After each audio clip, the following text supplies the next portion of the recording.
화천대유와 민간 투자자는 지난 3년 동안 총 4천억 원대 배당금을 받았습니다. 화천대유는 누구 겁니까? 화천대유는 누구 것입니까?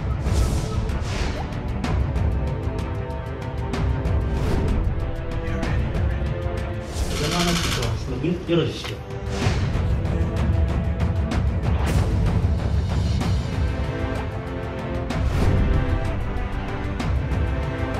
그러니까 특검을 통해서 최종적인 진상규명을 하는 것이 맞는데 그렇게 해야 되는데 야당의 특검 주장은 시간 끌기 꼼수입니다. 지금 검찰이 다 수사하고 있고 이미 착수해서 조사가 진행 중인데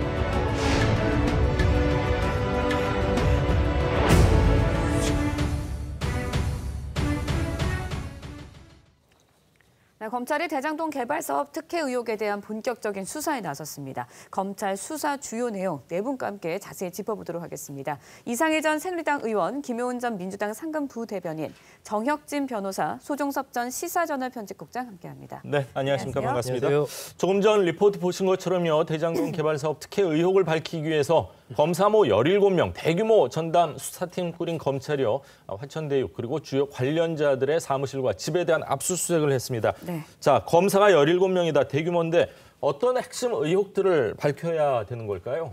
일단은 그 배당 자체가 그야말로 비정상적인 수천억의 배당이 이루어지지 않았습니까? 이러한 배당이라고 하는 것은 비정상적인 구조로부터 비롯된 것이다. 이렇게 볼 수밖에 없는데 그렇다라고 하면 이런 구조를 누가 짰겠는가? 화천대유라고 하는 회사가 짜지는 않았을 거고 결국은 핵심은 성남도시개발공사일 텐데 그렇다라고 하면 성남도시개발공사 관련자들한테 업무상 배임의 죄책이 물릴 가능성이 저는 상당히 높지 않나 그런 생각이 듭니다. 그런데 이렇게 어마어마한 사업이 단지 그 도시개발공사 수준에서 이루어질 수가 있겠는가? 그 윗선 다시 말해서 시장이 관련되지 않을 수 없지 않겠는가 하는 의혹이 있을 수밖에 없는데 여기에 불을 지핀 게 이재명 그 지사의 이야기거든요. 본인이 설계를 하셨다고 그렇게 이야기를 갖다가 하니까 그러니까 아마 이런 부분들에 대해서 기본적으로 수사가 이루어져야 될 것 같고 그다음에 사실은 어마어마한 돈이 생기지 않았습니까?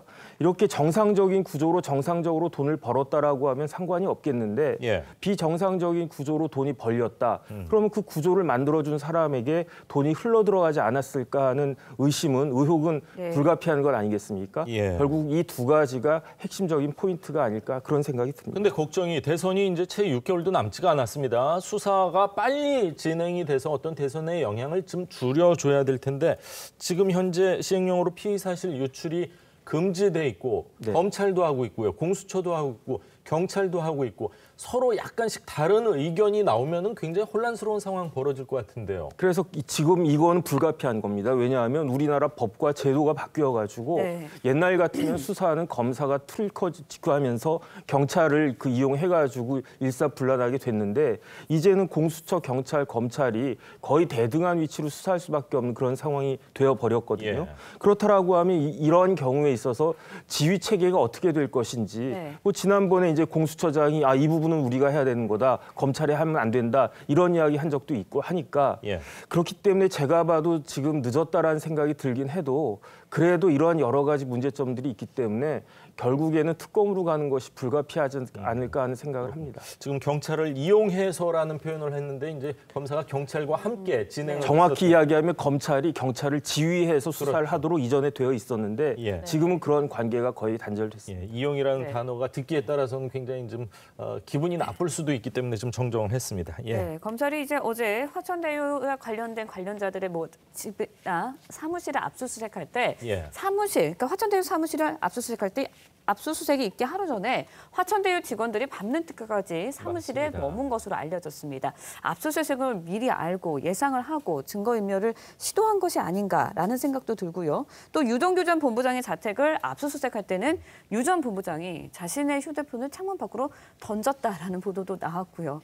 증거인멸을 시도한 것이 아닌가라는 생각도 드는데 어떻게 보셨나요? 지금 이제 화천대유 사건이 공개된 게 거의 한 달까지는 아니지만 이제 오래됐고요. 날마다 이제 새로운 사실이 나오죠. 그리고 검찰의 수사 압수수색은 예견된 상황이었기 때문에 화천대유 입장에서는 그간에 일어났던 일들에 대해서 정리를 하고 좀 불리한 것들은 또 이런 것들을 마무리할 충분히 그렇게 생각을 했을 것 같고요. 뭐 그거는 좀 뭐 자연스러운 일이었을 것 같고, 그다음에 유동규 전 본부장 같은 경우 어제 갑자기 뭐 휴대전화를 밖으로 던졌고 그 휴대전화를 그러면 뭐 길에 지나가는 사람이 주었을까 아니면 검찰에서 입수했을까 이제 이런 것들이 약간 지금 의혹이 좀 남고 있는데요. 누구 맞았으면 어떻게 할 뻔했어요, 밖에서. 글쎄요, 좀 뭔가 이렇게 다급했다는 의혹이 의혹을 꼬리를 물 수밖에 없는 그런 상황으로 계속 뭐 통화를 최근에 누구랑 했던 걸 뭐 숨기 뭐 여러 가지 가능성이 있기 때문에 지금 알려진 거지 이것도 사실은 저희가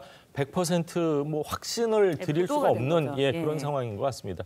더 말을 제가 끊었네요. 그래서 어쨌든 계속 지금 연일 뭐 언론을 통해서 여러 가지가 보도되고 있고 검찰의 이제 그 수사로 인해서 굉장히 속도를 내고 있기 때문에 이러한 의혹들이 좀 하루 빨리 해소되었으면 하는 바람입니다. 야당에서는 지금 현재 검찰의 수뇌부 내지는 관련된 많은 지휘부들이 친정권 인사기 때문에 못 믿겠다 이런 거 아닙니까? 지금 검사 17명, 검사 17명이 투입됐지만 못 믿으십니까?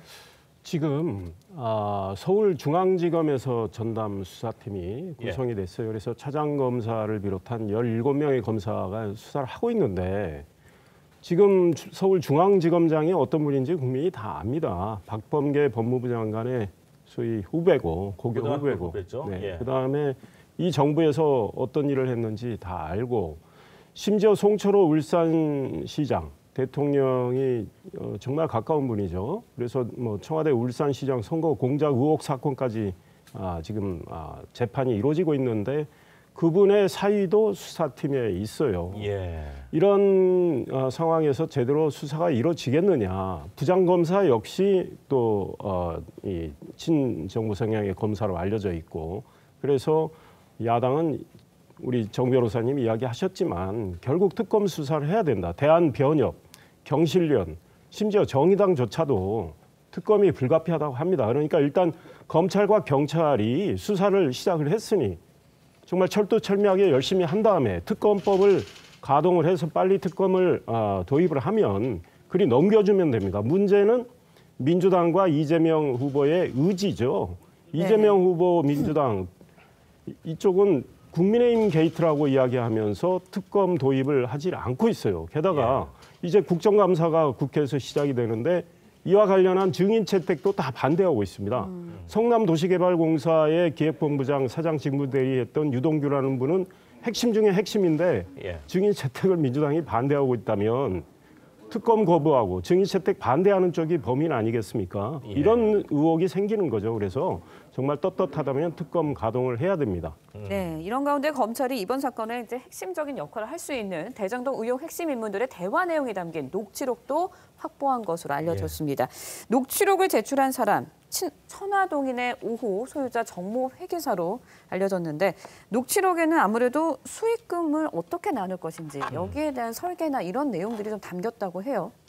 상당히 여러 가지 폭발력 있는 내용이 들어있지 않을까 그렇게 이제 예상이 됩니다. 이 정 회계사가 지난 2년간 화천대유 대주주인 이 김만배 씨 그리고 이번 사업을 결정하는 과정에서 핵심적인 역할을 한 유동규 전 성남도시개발공사 기획본부장과 나눈 대화의 녹취록 19개를 검찰에 제출했다. 이런 보도가 나왔습니다. 그리고 쉽게 얘기해서 업자하고 건설사 사장하고 같이 만나서 얘기를 했다는 거 아닙니까? 이제 여러 가지 그동안의 스토리들이 있을 테니까 아마 중간중간에 계속해서 얘기하는 부분들을 뭔가 나중에 필요할 수도 있겠다 하는 생각에서 아마 녹취를 한 것으로 그렇게 예상이 됩니다. 이 정 회계사는 자신도 한 640억 원 정도의 배당을 받았습니다. 그리고 2009년부터 지금 미국으로 도피했다는 남아무개 변호사와 함께 이 대장동 사업을 추진했던 그리고 이 배당의 구조를 설계했던 그런 핵심적인 역할을 한 인물로 알려져 있기 때문에 상당히 좀 여러 가지 내용이 들어가 있지 않을까 하는 생각이 들고요. 오늘 아침 중앙일보 보도에 따르면은 이 성남도시개발공사에 10억 원을 줬다라는 내용이 녹취록에 들어있다. 이런 또 보도가 나왔습니다. 지금 보면 뭐 중앙일보 보도입니다. 이런 보도고요. 지금 보면 천화동인의 이 배당 구조를 보면 크게 봐서 두 축입니다. 김만배 씨를 중심으로 한 축 하나와 남아무개 변호사를 중심으로 한 두 축으로 나뉘어져 있는데 1호부터 3호, 7호는 이제 김만배 씨 그리고 아내와 누나 또 후배 이렇게 돼 있고 4호부터 6호는 이제 남 변호사를 중심으로 설계가 돼 있습니다. 그렇죠. 남 변호사, 정회계사, 그리고 남 변호사의 또 이제 변호사 후배 이렇게 돼 있거든요. 그래서 이 두 세력이 여러 가지 배당 등의 문제라든지 이런 걸 놓고 나눴던 기타 등등의 대화들이 들어있지 않을까 그런 지금 예상이 나옵니다. 그렇군요. 검찰은 아직까지 녹취록 제출 여부 확인해 줄 수 없다 이렇게 얘기를 하고 있습니다. 아마 정모 회계사가 뭔가 억울한 게 있거나 아니면 밝혀야 될 내용이 있기 때문에 검찰이 이런 녹취록을 제출하지 않았을까 이렇게 추론해 볼 수밖에 없을 것 같아요. 근데 이제 저도 변호사지만 변호사들이 파트너십으로 일을 많이 하지 않습니까? 예. 파트너십에 균열이 생기는 경우는 두 가지밖에 없어요. 첫 번째는 망했을 때, 일이 잘 안 됐을 때. 그렇겠죠. 두 번째는 그 뜻밖일 수 있는데 대박이 났을 때. 왜냐하면 사람들이 대박이 나면 이건 다 나 때문에 내 공이 크다라고 생각을 하니까 그러니까 분란이 있을 수밖에 없죠. 그래서 제 생각에는 화천대유에서도 비슷한 일이 있을 수 있지 않았을까 그런 생각이 들고 그렇게 분란이 있으면은 정회계사 같은 경우에는 겁이 났겠죠. 더군다나 정회계사가 5,582만 원을 투자해서 무려 644억을 벌었다는 거거든요. 예. 한마디 말해 기본적으로 돈을 겁나게 많이 벌었으니까 겁이 났을 거고 결국은 무슨 일이 생길 수 있겠다. 그러면 그때 나를 보호해야 되겠다. 이런 생각으로 녹취록을 만든 것이 아닌가 싶은데 다시 말해서 녹취록은 이러한 비정상적인 구조에 있어서 내가 어떤 주도적인 역할을 한 게 아니고 나는 그냥 그 하수인 정도에 불과한 것이다. 여기 이런 또 오징어 게임 말인가요? 그거 오징어 게임하고는 다른 것 같고요. 예. 그런데 결론적으로 저는 어떻게 생각을 하냐면 내부의 핵심적인 인사가 이런 식으로 녹취록을 만들었다는 것 자체가 제가 계속 말씀드리지만 이 구조 자체가 굉장히 문제가 많은 것이었다라고 하는 것을 그것을 드러내는 것이 아닌가. 자인한 셈이고 이것을 검찰에 제출한 것도 결국은 그런 의도인 것으로 저는 판단이 됩니다. 네, 이번 대장동 개발 특혜 의혹 크게 두 가지로 나눌 수 있을 것 같습니다. 특혜 의혹 또 대가성 여부일 것 같은데 대가성 여부와 관련해서 검찰이 화천대유에서 활동한 유력 법조인들 관련 의혹도 파헤치고 있습니다. 보도에 따르면 이제 박근혜 정부 마지막 법무차관이었던 이창재 전 차관과 특수통 출신의 김기동 전 검사장도 화천대유에 법률 자문을 했다라고 전해지고 있습니다. 김만배 씨 경찰 출석 당시에 화천대유에서 활동했던 법조인들을 향해서 그냥 좋아하는 형님들이다라고 밝혔습니다. 그러면서 대가성은 없었다라고 분명히 하기는 했는데 어떻게 보시나요? 정말 우리 국민들께서 놀라실 것 같아요. 저렇게 쟁쟁한 법조인들이 정말 한두 분도 아니고 여러 분이 소위 화천대유에 고문을 하거나 자문 변호사를 하고 물론 화천대유 대주주인 김만배 씨와 이분이 이제 법조 출입 기자를 하면서 그런 친분을 쌓았는데 아무리 형 동생 하는 사이라도 그렇게 많은 변호사들을 포진시켰다는 것은 아마 이 사업이 불법과 비리로 얼룩져 있다는 걸 본인이 알기 때문에 소위 방어망을 벌었기 때문에 사실 그렇습니다. 게다가 떼돈까지 떼돈까지 벌고 그 과정에서 불법 비리가 있었기 때문에 나중에 어떤 방패막이 차원에서 미리 이렇게 정말 거액이라고 할 수 있는 소위 자문료, 고문 변호사료 이렇게 주면서 이렇게 포진시킨 거 아닌가. 이것만 봐도 소위 화천대유가 정정당당하게 사업을 해서 떳떳한 돈을 벌었다고 생각할 수는 없겠다. 이미 오늘 아침에 한 조간이 보도했지만 성남도시개발공사 문건이 또 나오고 있습니다. 이 우선 협상 대상자를 이제 화천대유가 들어가 있는 성남의 뜰이 지정이 됐는데 이 공모 지침서가 사실은 우선 협상 대상자 지정하는 이게 첫 작업입니다. 이 안에 설계 구조가 다 들어가 있는데 당시 성남도시개발공사 기획본부장 유동규 씨가 이거를 다 사업자 선정부터 수익 배분까지 다 결제하는 걸 이게 내용이 다 나와 있어요. 그런데 유동규 씨는 이재명 지금 후보하고 뗄래야 뗄 수 없는 관계거든요. 2010년 성남시장 선거 때부터 캠프에서 활동하고 인수위 활동하고 성남도시개발공사 갔다가 이재명 후보가 다시 선거에 나오면 또 캠프에 들어가서 활동하다가 성남도시개발공사 다시 들어가고 한단 말이죠.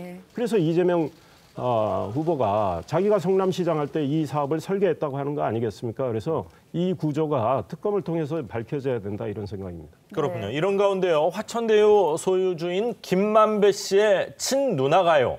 2년 전에 윤석열 전 검찰총장 아버지의 집을 샀다는 사실이 드러나 혹시 뇌물 아니냐 이런 문제가 또 제기되고 있습니다. 윤 전 총장은 당시 누가 집을 샀는지 알지 못했고 그 원래 가격보다 오히려 더 싸게 판 것뿐이다 이렇게 얘기를 하고 있습니다. 영상 준비했습니다. 아니, 나도 알지. 김만배라는 그 분은 그쪽은 아마 계속 뭐 서울지검이나 대검 출입을 했을 테고 내가 모른다는 건 말이 안 되는 얘기고 그러나 개인적인 친분은 전혀 없어요. 45년 사신 집을 고관절 깨져가지고 그 수술을 하고 이제 계단을 다닐 수가 없어서 아파트로 이사 가면서 집을 이제 내놨는데 보시다시피 아버님께서 기력이 전 같지 않아요. 그렇게 해서 뭐 시세보다 한 1억 정도 적게 내놔서 이거를 팔았는데 그 사간 사람이 누군지도 우리는 모르고 중개사를 통해서 팔았기 때문에 중개료도 다 지급했고 그리고 나도 어제 TV 토론 마치고 나오니까 뭐 난리가 났어요. 그래서 무슨 일이냐 하니까 그 부모님 집을 사간 사람이 뭐 김만배 씨의 뭐 누나라고 그래서 어제 처음 알았는데 대한민국의 아파트도 그렇고 단독주택도 많고 그러는데 어떻게 참 윤석열 전 총장 아버지의 집을 김만배 씨 친누나가 살 수 있었느냐. 의심이 되는 부분이 있지만 예를 들어서 이거를 한 50억 원 주고 샀다 그러면 큰 문제겠죠. 그렇지만 지금 시세보다는 오히려 조금 더 싸게 산 거 아니냐 하면서 윤석열 총장 입장에서는 억울했는지 뭐 당시 계약서나 통장 사본 같은 걸 다 공개를 했습니다. 네, 희한한 일도 참 다 있다 그 생각이 드는데 공교롭게 이런 일이 터졌을 때 그 직전에 이런 그 거래가 있었다라고 하는 게 검찰총장 지명 직전이라고 하더라고요. 검사장 할 때였으니까 중앙지검장 할 때였으니까. 때입니다. 근데 이제 윤 총장의 반박도 일리가 있어요. 저희 부모님도 연세가 높으신데 단독주택 같은 데서는 어르신들이 살기가 힘드시거든요. 그렇기 때문에 한 40여 년 동안 그 윤 교수님께서 그 집에서 사시다가 뭐 이것저것 고관절 같은 것도 안 좋으시고 해서 이사를 가야 되겠다. 이게 납득이 갈 수가 있고 그다음에 김만배 씨하고 윤석열 전 총장하고 당연히 잘 아는 사이인 거는 뭐 당연할 텐데 그 누나하고 아버지가 아는 사이다 이렇게까지 추론하기는 좀 어렵지 않겠습니까? 그다음 핵심적인 것은 뭐냐면은 계약에 있어서 내용은 무엇이냐면은 가격인데 이 가격이 지금 앵커께서도 말씀하셨듯이 그렇게 비정상적으로 낮거나 비정상적으로 높거나 그렇지는 않았던 것 같아요. 여당에서는 비정상적으로 낮게 나온 계약서를 썼다 이렇게 또 주장을 하고 있는 것 같아요. 그렇다라고 하면 거기에 대한 입증을 해야 될 텐데 그런 입증이 쉽지는 않을 것 같고 그다음에 무엇보다도 이 계약의 절차에 있어서 단순히 내가 이제 누구 아니까 그냥 직접적으로 계약을 하자 이렇게 한 게 아니고 부동산 중개인 통하고 또 부동산 중개 수수료도 천몇백만 원 큰 돈까지 지불을 한 것이기 때문에 그 계약의 절차도 정상적이었던 것이 아닌가 싶고요. 부동산 중개를 누가 했는지는 아직 보도에 나오지 않았지만 그 원래 중개업자가 가격보다 했겠죠. 조금 싸게 깎아줬다 이런 얘기를 하더라고요. 그래서 만약에 그 부동산 중개업자가 그 중개인이 사실은 여기에 이러이러한 일이 있었다라고 그런 것들을 폭로하지 않는 이상 그러한 일들이 없지 않는 이상 이거 가지고 더 문제를 삼는 거는 쉽지 않지 않겠는가 하는 게 제 생각입니다. 의혹이 쉽사리 가라앉지 않고 있는 가운데 윤석열 전 총장과 김만배 씨의 누나 서로 계약 상대가 누군지 몰랐다고 했습니다. 하지만 여당은 물론이고요. 국민의힘 대선 주자들도 이런 우연이 있을 수 있느냐 진상규명이 필요하다라고 주장을 하고 있습니다. 직접 듣고 이야기 이어가겠습니다. 검찰총장 지명 직전에 있었던 서울중앙지검장 부친의 집을 화천대유 대주주 누나가 하필 딱 그 시기에 부동산 소개소를 통해 사들이는 이런 우연은 온 우주의 기운이 모여야 우연찮게 가능한 일이지 않을까 싶습니다. 로또처럼 그게 이상한 거래가 하나 터져버렸어요. 그거는 참 나는 좀 기이하다. 이 정상적이지가 않다. 그럼 그 배경도 있을 거다. 일단 여당의 주장은 김만배 씨의 누나가 주택을 구매할 당시가 이제 2019년 4월이었는데 4월 당시에 서울중앙지검장이자 차기 유력 검찰총장 후보였던 윤석열 전 총장 아버지의 집을 왜 구매를 했냐 이 부분인 것 같습니다. 그리고 그거는 사실 좀 그 많은 집 중에 하필 어떻게 이렇게 됐을까 하는 생각은 들어요. 그렇죠. 뭐 그렇게 생각하는 게 자연스럽죠. 사실은 이게 뭐 많은 일들 중에서 하필이면 왜 김만배 씨 누나와 윤석열 전 총장의 부친이 그렇게 또 연결이 되는가? 이것이 단순한 우연인가? 아까 이제 김영배 의원, 더불어민주당의 김영배 의원은 온 우주의 기운이 모여야 될 수 있는 그런 일이다라고 얘기를 했고 홍준표 의원은 뭐 로또 당첨될 만큼 뭐 어려운 일이다라고 얘기를 했는데 아마 그렇게 생각하는 것도 당연하긴 합니다. 그런데 한편으로 본다면 이게 또 그걸 넘어선 그러니까 우연치고는 참 기막히다. 이걸 넘어선 어떤 구체적으로 윤 전 총장이나 이 김만배 씨 측과의 관계에서 의혹을 뒷받침할 수 있는 추가적인 어떤 부분이 있는가? 그걸 또 보면은 그것도 없는 것이거든요. 그건 아직까지는 없습니다. 예, 아직까지 나온 바가 없고 지금 보면 중개업자, 당시에 중개를 한 중개업자가 직접 언론에 얘기를 합니다. 정상적인 과정을 통해서 거래가 이루어졌다. 김만배 씨 누나는 애초에 18억 원의 사기를 원했고 윤 전 총장의 부친은 20억에 팔기를 원했는데 당신이 중간에 19억에 합시다 해가지고 19억에 한 것이다. 뭐 이렇게까지 얘기를 하고 있고 김만배 씨 누나도 언론과의 인터뷰에서 이 어떤 정상적으로 계약을 한 거다. 당시에 살 때는 뭐 윤 전 총장의 부친이 누군지 알지도 못했다. 이렇게 얘기를 하고 있고 윤 전 총장 측에서도 뭐 그 돈이 오간 통장이라든지 계약서라든지 이런 것을 전부 공개를 하면서 정말 이거 우연이지 다른 의혹이 있는 거 아니다. 이렇게 얘기를 하고 있는 상황이기 때문에 현 단계에서는 정말 기막힌 우연을 통해서 이루어진 어떤 그런 관계 하지만 거래 자체에서 또 다른 어떤 의혹이 제기되기 전에는 크게 어떤 이슈 자체가 더 어떤 파괴력을 갖기는 또 쉽지 않은 그런 참 정말 희한한 어떤 그런 케이스가 아닌가 하는 그런 생각이 듭니다. 네, 확실하게 뭐 연결고리나 드러난 사실이 있는 건 아니지만 의심을 떨칠 수 없는 것만은 사실인 것 같습니다. 그러니까 지금 정말 이게 무슨 남녀가 운명처럼 만나서 정말 뭐 지구상의 70억 인구 중에 두 사람이 만날 수도 있는데 아니 이 하고 많은 집중이 어쩜 이 단독주택을 만났을까? 그거는 의심의 여지 없이 지금 하신 말씀이 맞습니다.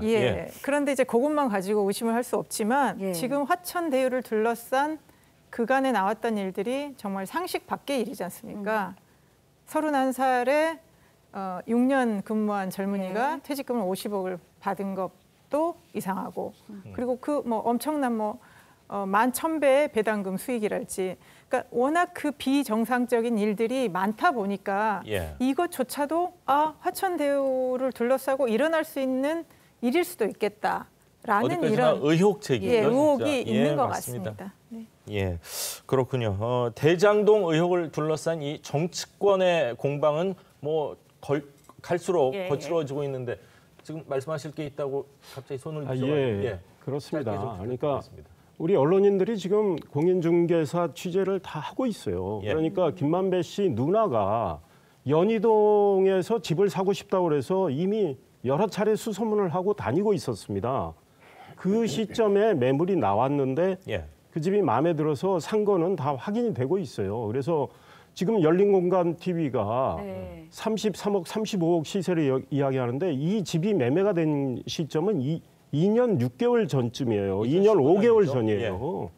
그때 시세하고 지금 시세하고 다르죠. 그래서 그때 시세는 한 20억 정도인데 1억 정도 싸게 내놨다는 거고 여당은 뭐 정치 공세 뭐 하는 거 그렇다 치고 지금 야당 경선 중인데 홍준표, 유승민 후보가 아무리 표가 급하고 소위 1위 후보를 때려서 반사이득을 얻으려고 해도 기본 사실관계는 확인하고 이야기를 해야죠.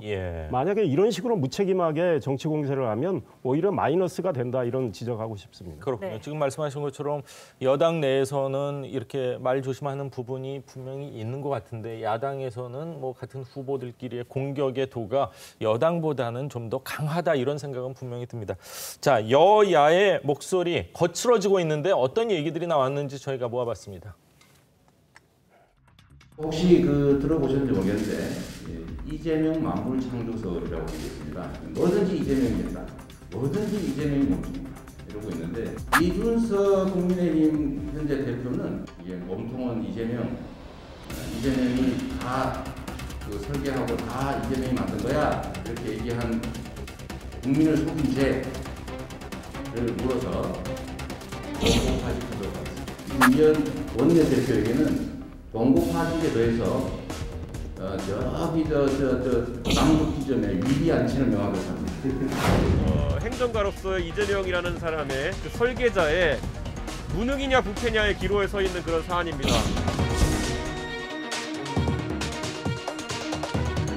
민주당 이재명 후보의 막말 대단치고 섬뜩함을 느끼게 됩니다. 최근 이재명 후보의 언행을 보면 이미 자신이 대통령이 다 돼 있는 것 같은 모습을 볼 수 있습니다. 평상시 그 언행과 태도가 다시 한 번 더 적나라하게 드러나고 있는 것 같습니다.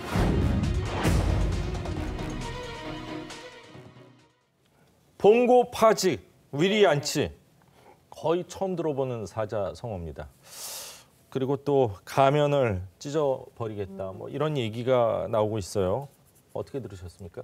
이재명 후보가 이 감정 절제를 좀 잘 못하는 것 같다. 그리고 김기현 원내대표 같은 경우에 이 위리안치, 이 귀향을 보내가지고 울타리 안에 가두겠다는 건데 제왕적 지금 뭐 대통령제라는 지적도 있지만 정말 제왕이 되려고 저렇게 생각하시는지 이 좀 절제된 표현을 쓰는 게 본인에게도 좋겠다는 생각이 들고 지금 이 문제와 관련해서 국민을 누가 속이고 있는지 우리 국민들은 보고 계실 거라고 생각합니다. 지금 이재명 후보가 이준석 대표를 겨냥해서 국민 속인죄를 이야기하는데 국민을 누가 지금 속이고 있는지 저는 국민들이 유심히 지켜보고 있고 이미 판단을 내리고 있다.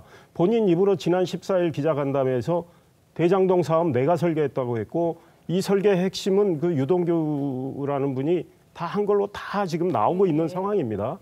그래서 국민을 누가 속이고 있는지 이재명 후보 스스로 자문자답하시기 바랍니다. 그렇군요. 소 국장님은 어떻게 들으셨어요? 뭐 이제 사자성어 이렇게 얘기하고 있는데 그 안에 계셨던 분들이 웃음소리가 들렸는데 이 의미를 정확히 알고 웃었는지 모르고 웃었는지는 저희가 알 수는 없지만 조금은 생소한 이런 사자성어들이 계속 나오고 있으면서 계속 혼란스럽습니다. 그만큼 이제 여야의 이 사안을 바라보는 시각 자체가 이제 굉장히 좀 중하다 이렇게 보는 거죠. 이 사안 자체가 대선 전국에 미칠 파장이 만만치 않을 것이다라는 예상을 하고 서로 이제 상대를 향한 그야말로 엄청난 칼을 휘두르고 있는 그런 상황이기 때문에 지금 뭐 국민의힘에서는 이른바 이재명 게이트다 이렇게 얘기를 하는 거고 이재명 지사 측에서는 국민의힘 게이트다 이렇게 지금 얘기를 하고 있지 않습니까? 프레임 싸움입니다. 예, 그런 부분이 이제 점점 가열되고 있는 것이고요. 국민의힘 최근 흐름을 보면은 어쨌든 추석 전에 이 이른바 50억 그 퇴직금 부분에 대해서 알고 있었지만 그 부분에 대한 대응이 늦으면서 상당한 이 후폭풍을 맞았지 않습니까? 이준석 대표가 미국 방문을 마치고 귀국하면서부터 상당히 좀 국민의힘의 공세가 더욱더 가팔라지고 있는 것 아닌가 이런 생각이 듭니다. 일단 이준석 대표가 대장동을 방문했고 어제 또 국민의힘에서 국가수사본부 방문해서 신속 수사를 촉구를 했습니다. 그러면서 특검과 국조를 얘기를 하고 있는 상황인데 국민의힘의 이런 날카로운 공세에 맞서서 이재명 지사 측에서도 만약에 지금 여기서 밀린다면 향후에 이 대선 전국에서의 주도권을 또 놓칠 수 있다 이런 생각을 하기 때문에 절대 밀릴 수 없다. 이렇게 지금 양측이 점점 가파른 대치를 하고 있는 것을 보여주는 이런 장면이 점점 말이 거칠어지는 것으로 표현되고 있다. 이렇게 생각합니다. 그렇군요. 지금까지 뭐 밝혀진 일부분에 대해서는 야당 인사들과 관련된 게 있기 때문에 여당에서는 저런 프레임이 가능하지 않을까 하는 생각도 듭니다.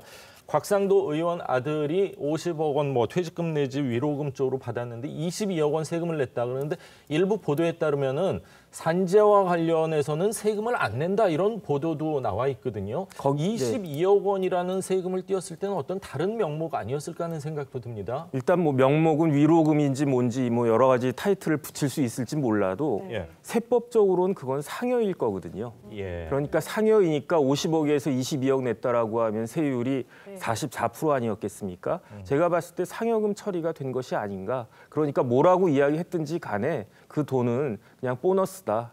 그렇게 생각을 하고 과연 그것이 보너스일지 여부는 밝혀져야 되겠습니다. 대장동 의혹과 관련해서 뭐 여러 가지 의혹이 나오고 있는데 정치권 공방 계속해서 뜨거워지고 있습니다. 특검으로 가야 한다는 요구 계속해서 나오고 있는데 여당에서도 특검으로 안 갈 수가 없다는 이야기가 나왔습니다. 직접 들어보시죠.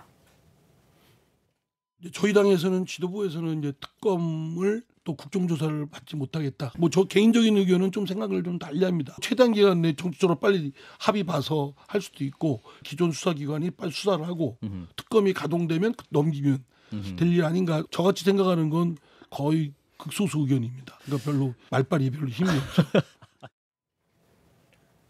네, 민주당 우선 중진 이상민 의원이 처음으로 여당 내에서 이렇게 공식적으로 주장을 한 게 아닌가라는 생각이 드는데 현재 이제 민주당 지도부와 이재명 지사 특검을 반대하고 있는 상황이거든요. 네, 지금 뭐 여당뿐만 아니라 이재명 후보나 이낙연 후보 지금 후보들도 다 특검이나 국정조사는 정치 공세로 가기 때문에 그것이 아니라 현재 검찰과 경찰의 수사, 신속한 수사를 촉구를 하고 있고요. 이제 어제 이상민 의원 같은 경우는 당신이 이제 극소수 의견이라고 말한 것처럼 뭐 개인적인 의견, 현재 수사로는 진상 규명이 좀 어렵고 특검을 하자 이런 개인 의견이라는 거를 좀 밝혔고 평소에도 이제 이상민 의원 같은 경우는 뭐 개인의 어떤 그런 의견들을 소신 있게 발언을 했기 때문에 그냥 개인적인 의견으로 보면 될 것 같습니다. 그렇군요. 지금 현재 대통령 선거가 이제 열흘만 있으면 딱 5개월 남거든요. 특검을 하더라도 지금 현재로서는 피의 사실 자체가 유출되는 건 범죄지 않습니까? 박근혜 정부 특검 당시에는 공보 검사가 있어서 다 브리핑을 했었는데 대선에 지대한 영향을 끼칠 수도 있는데 아무것도 모르고 투표할 가능성도 있어 보입니다. 그런 걸 막기 위해서 우리 국민들이 정확한 이제 판단을 하고 난 다음에 투표하실 수 있도록 해야 되겠죠. 그래서 특검을 신속히 도입해서 정말 많은 검사들을 포진시켜서 최대한 빠른 수사를 해야 되겠다. 이런 생각이 듭니다. 과거에 이 김대중 이제 그 대통령 후보 시절에 비자금 문제가 나왔을 때 검찰에서 수사를 하질 않았어요. 근데 그때는 대선일까지 한 2달밖에 남질 않았습니다. 근데 지금은 5달가량 남았기 때문에 특검을 신속히 가동하면 저는 윤곽이 나온다고 생각하고요. 이 피의사실 이제 공표 문제하고 별개로 지금 전 언론이 여기에 매달려서 취재를 하고 있습니다. 왜냐하면 국민이 그만큼 도저히 납득하기 어려운 사건이기 때문에 그래서 앞으로 언론을 통해서 사실관계가 계속 나올 텐데 이 중에 이제 좀 오보도 있을 수 있고 틀린 내용이 있을 수 있는데 이런 것들을 특검 수사를 하면서 브리핑을 통해서 소위 말해서 국민한테 정확한 걸 알려주는 게 좋겠다 이런 생각입니다. 만약 그렇게 하게 되면 지금 법 위반이 아닙니까? 피의사실 공표를 아니요, 브리핑을 통해서 그러니까 소위 말해서 특검이 이야기할 수 있는 그런 범위 내에서 이야기하라는 거죠. 그런데 그렇군요. 그와 별개로 언론 취재를 통해서 아마 상당한 사실관계가 나올 거고 지금 정영학 회계사 같은 경우는 이미 이제 자료를 검찰에 갖다 줬는데 이분이 또 기자들한테 이야기하고 있지 않습니까? 그래서 언론이 많은 걸 지금 밝혀내고 있습니다. 그렇군요. 지금 말씀하신 건 사실 시행령으로 돼 있는데 약간 법 위반 소지도 있기 때문에 과연 어떻게 뭐 특검이 도입되는지부터는 먼저 지켜봐야 될 것 같습니다. 자, 오늘 네 분 말씀은 여기까지 듣도록 하겠습니다. 목요일 아침 좋은 말씀 감사합니다. 고맙습니다.